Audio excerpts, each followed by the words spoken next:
Guys, we're going to Mauban. So, this is my first time to going there. Tignan natin kung ano ang meron.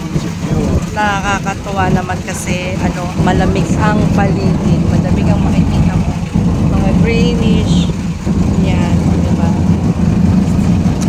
So, hopefully, soon magkaroon na tayo ng sasakyan at matuto tayo mag-drive. Hindi muna pala unahin ko aral muna ako mag-drive, diba? Para makakuha tayo ng lisensya, maging legal.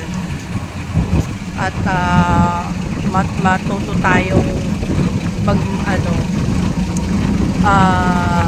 maglakbay dito. Yeah. That is very nice place. Yeah. Andito tayo sa kahabaan ng Sampaloc Road going to Mauban.